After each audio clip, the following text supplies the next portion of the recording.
everybody, and welcome back to my shelter in place.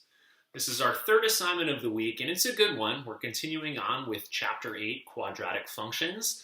And in this one, you're going to learn a good algebraic skill. You're going to learn how to change standard form. So if you have a quadratic equation written out, no parentheses, how you can rewrite that, the steps you need to take to change it to its vertex form. So what you know right now, you know if you have standard form, you know how to factor a lot of standard forms. If you can factor it, you can change it to factored form. But what you don't know yet is how to go from standard form to vertex form. And to do that, you're not going to be factoring. You're going to be doing something called completing the square.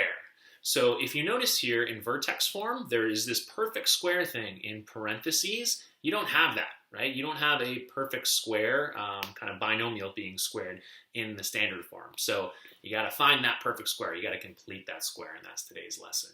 Okay, so today's lesson is pretty short. There's a fair amount of reading.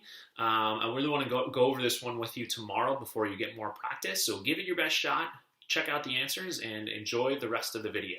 Again, be curious, stay positive, check your answers, and you can do it. You got this. Good luck.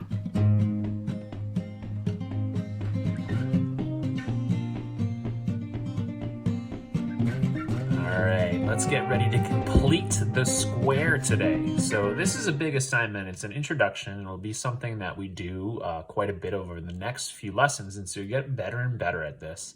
But the basic idea of today's lesson is how we can change an equation like this. So this is a quadratic, again, x is being squared, a quadratic written in the standard form. Our terms are ordered by largest exponent to smallest exponent. So we have a quadratic, a standard form quadratic. So the goal of today's lesson is how we can change standard form quadratics like that, how we can change them to their vertex or graphing form. So if you tried this assignment right now, and you did it with this problem here, they first had you start with this problem, y equals x squared plus 8x plus 10. They said use the zero product property to find the exact vertex of this. So zero product property, that means you got to factor this. So when you tried to factor this, you probably noticed this. This was not factorable. Here, 10, there are no two numbers that multiply to 10, but add to 8. 5 and 2, that would get us to 10. 5 times 2 is 10, but we only get us to 7. 10 and 1, that's not going to get the job done either. So in this assignment here, later on, it said that this equation is the same as this one down here. So the goal of this assignment is to get how can we change this here in standard form to its vertex graphing form, which is y equals x plus 4 squared minus 6. So they had a lot of reading on that in the assignment down here, and if it didn't make a ton of sense, well, you're in luck. We're going to go through it together. Step by step, we're going to fill in the details here, the algebraic steps you need to take to go from this in standard form down to its vertex form. So let's get going. Just talked about 898 was not factorable and said, hey, how could you work around this problem? The thing that we're getting at there is that, well, you know, you can always figure out the vertex by using the graphing calculator. That's the only way you have to do this so far. You don't know how to do it algebraically.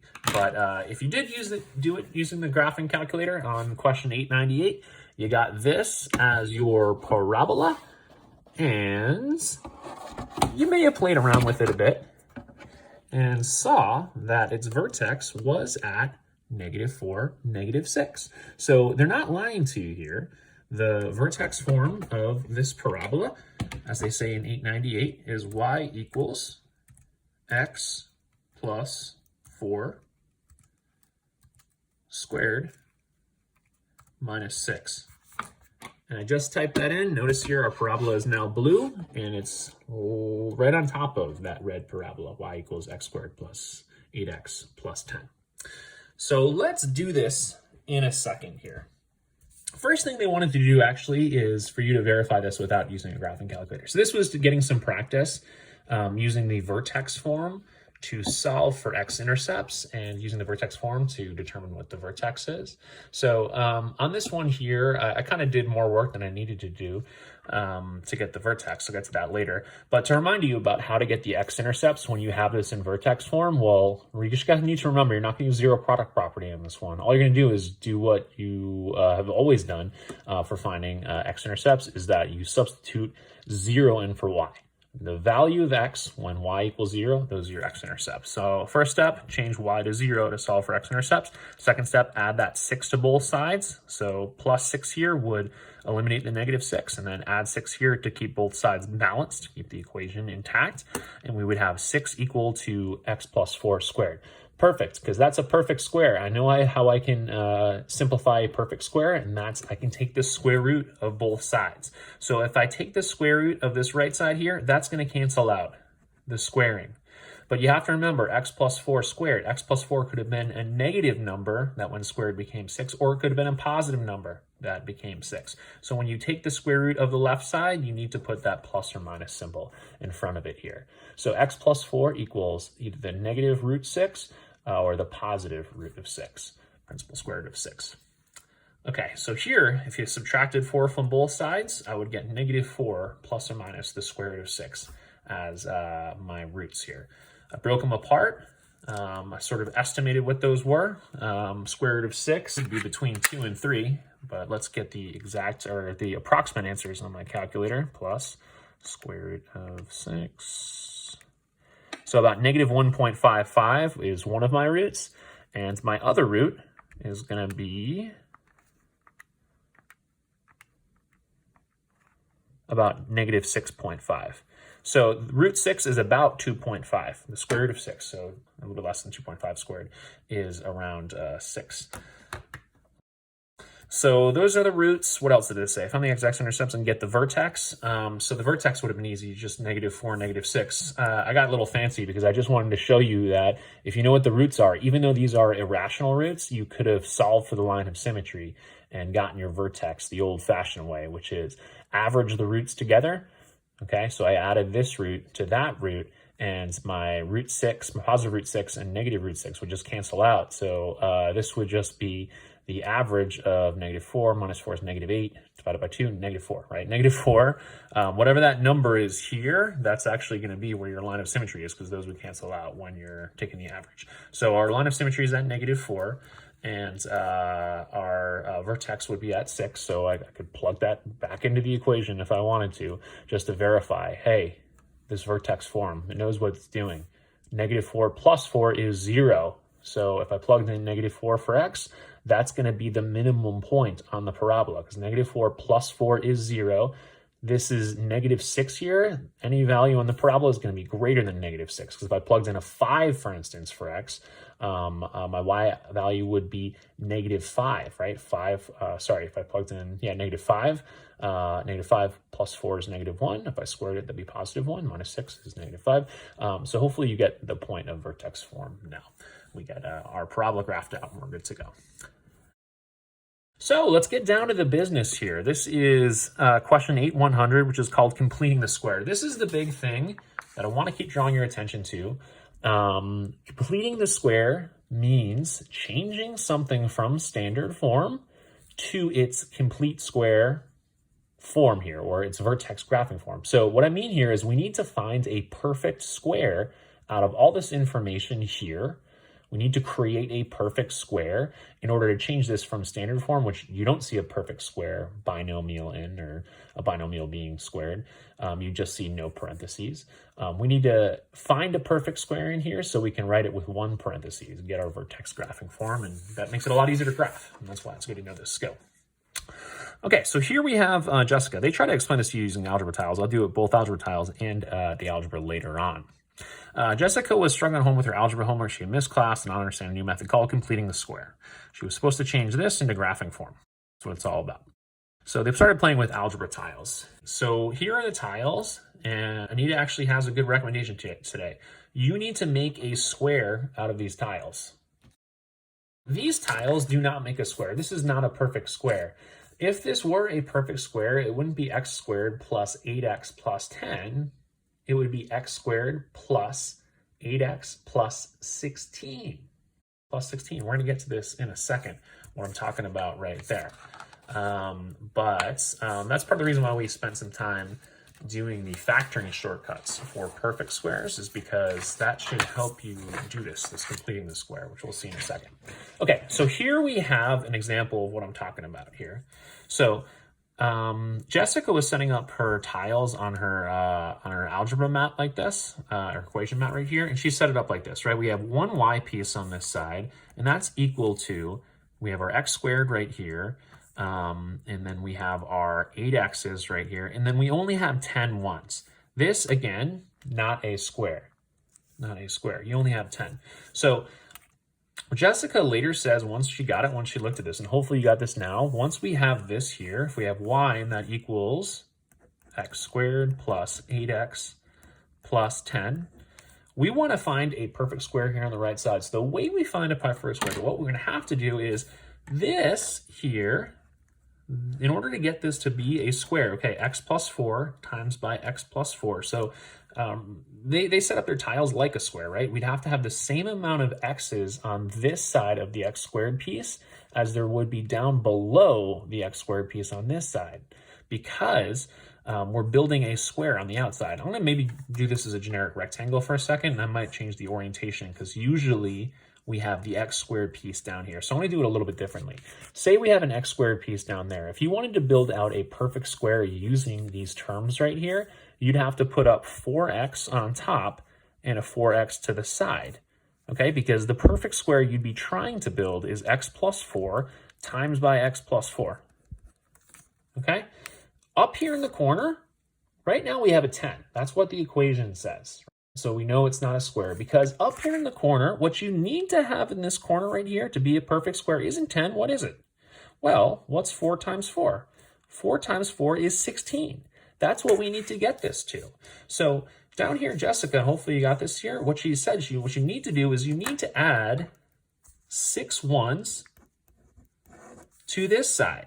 If we add 6 ones over here, okay, we would have a perfect square. So to add 6 ones over there, that would require us also to have to add 6 ones to this side of the equation mat in order to keep our equation balanced. Remember, if you add a certain amount of weight on one side of the equation, or a certain number of ones on one side of the equation, you need to add the same amount of ones to the other side of the equation to keep the equation balanced. So this equation here, if we add 6 to both sides, that changes the equation. All of a sudden we have y plus 6 equal to x squared plus 8x. We no longer have 10 ones over here. We have 16 ones over here, plus 16. So this is now what this would be down here. Okay, so this is getting us closer here, because now we have a perfect square on the right side. Look, it's a perfect square down here if we added those 6's. So I want to move down here. So instead of writing y plus 6 equal to x squared plus 8x plus 16, remember the goal is we wanted to write our function in our vertex graphing form. So we didn't want to write it with no parentheses. We wanted to write it with that one parentheses, with it being squared on the outside. So remember, if we have a rectangle, or in this case, we have a square, we have better than a rectangle, we have a perfect square here. If we have a rectangle though, we can write this sum, we can write it as a product instead. Remember, there are 2 ways to write area, either as a sum or as a product. So what I can do is I can take this y plus 6 on this side, I would still leave it like that, but I can write this in its equivalent way. What I have here on the outside is x plus 4 times x plus 4, right? I did that generic rectangle too. That'll help you do this faster without tiles in the future. I can rewrite x squared plus 8x plus 16 as x plus 4 squared, because these are equivalent to one another, right? This is the area as a sum, this is the area as a product. So finally, what they say down here, once you have written that step, you can just subtract the 6 from both sides, and voila, you will see, if I take away 6 here and take away 6 from that side, okay? Again, I'm trying to keep my equation balanced. If I do one thing to one side, I have to do it to the other. Then my equation would look like this. Y equals x plus 4 squared minus 6. We have it written in vertex form, otherwise known as graphing form. and we're good to go. We can figure out, we can verify that our parabola's vertex was indeed at -4, -6. So let's show this on this sheet here, just so you can take a look at what the steps are to do this in the future, because these will be coming up on future problems here. So how can we change this into that? Here's how I'd recommend doing this in the future. I'd actually recommend either drawing tiles or doing a generic rectangle. So here, no parentheses, we want to get one parentheses. So our first step is, well, we needed to figure out how many pieces we need to add to both sides. So we had x squared here, we had 4x's here, 4x's here. So step one, right, break apart your x's. Break apart your x's and start building a perfect square. So if we are trying to build a perfect square here, the perfect square we're trying to build is x plus 4 times x plus 4. And 4 times 4, we need to get to 16 here, but we only have a 10 up here. That's not enough, okay? That's not enough. So what we needed to have done, right, once you kind of figure out what you need to add or subtract from both sides, you do it. Add 6 to this side, I'm gonna add 6 to that side. I got y plus 6 equal to x squared plus 8x plus 16. And then next step, factor what you can factor, which is over here, right? This is as a sum, it's a perfect square. It's just x plus 4 squared. And now I just need to move that positive 6. I need to subtract it from both sides to get it to its vertex form. Last problems. I'm expecting that was pretty tough for you guys when you try to go through it the first time, so I'm not sure if you've gotten these yet. I'd pause the videos and maybe give it a shot if you haven't done these yet, but you think you might know how to do them now. And then unpause, because I'm going to explain those right now. So for these, this is practicing this new idea of completing the square, of taking things in standard form and finding their graphing form so you can get them graphed out nice and quickly. So write each function in graphing form, state the vertex and y-intercept of each parabola. So here we have y equals x squared plus 6x plus 7. I'm going to say that. I'm going to say y instead of f of x. Of course, f of x is function of x. It's just a fancy way of saying y. So here, well, I have this standard form right here. I'm looking to get it to vertex form. So what I need to start doing is I need to start figuring out what the perfect square is going to be in my vertex form as I go from standard form to vertex form. So if I have this x squared plus 6x plus, here's where I need to break apart my 6x's. I'm going to put 3x's on top of the x squareds, and I'm going to put it to the side of the x squareds here, right? Because that means I'm building an x plus 3 times x plus 3 perfect square. What do I need up here, guys? What do I need up here? Well, if I have 3x's down here, right, that's 3x's here. I have 3x's on top, and that's 3x's up here. That means I need 9, right? I need 9 as the constant term, What do I have so far? I have 7, right? I have 7, okay? So here, we only have 7. We need 9 here to complete the square, so what are we going to do? I think you know the idea, plus 2 to both sides, right? Simply adding 2 to both sides is going to allow us to complete the square on the right side. So, and now I have 2 1s over here, right? I have a perfect square on the right side, and then I just have y plus 2 on the left side of the equation. Factor it. Subtract 2 from both sides. We have it in vertex form. Vertex is -3, -2. And y-intercept, y-intercept was here for the very first step with the standard form. We had that, so I'll do that very quickly. Y-intercept equals 0, 7. Part B, let's get this thing done right here. Part B, we have x squared plus 4x plus 11. So I built it out a little bit differently here so you actually see the square taking place here. I have x squared and I have 4x's. That means I need to break my 4x's in half. I'm going to put 2 on top, 2 to the right. So I have 2x's right here, another 2x's right here. That means I'm looking to build the square, which is x plus 2 times by x plus 2. So I have 4x's. I only need 4 1s, right? I only need 4 1s. Well, I have 7. We have 11 this time. Okay. All you need is this for the perfect square.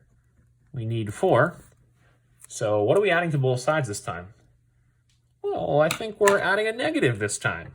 Okay, I think we're going to add a negative this time. Or we're just going to subtract, right? Subtract 7 from both sides to complete the square.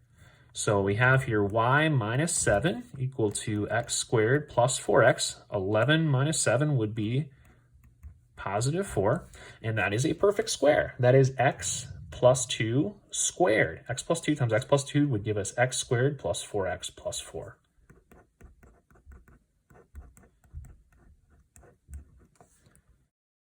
The last step, we need to isolate y on the left side so we get it written out in vertex form.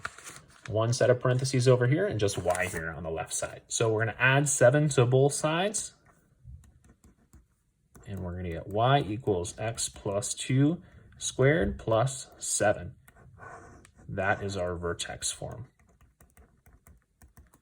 Don't forget to change the signs here. -2 would cause this to be the minimum point here. So x is -2, y is positive 7. There's our vertex. X-intercepts, or sorry, y-intercept was the other thing it was asking us for. That's just going to be here from the standard form. The constant in the standard form is 11, so 0, 11 is the y-intercept. Have our answers here and have our answers here. So hopefully my explanation helped on this and you got through the work. Again, be curious, stay positive, check your answers, and you can do it. You guys are doing great, and I'll be in touch. We'll talk about this tomorrow when we meet over Zoom. Have a good night, guys. Bye.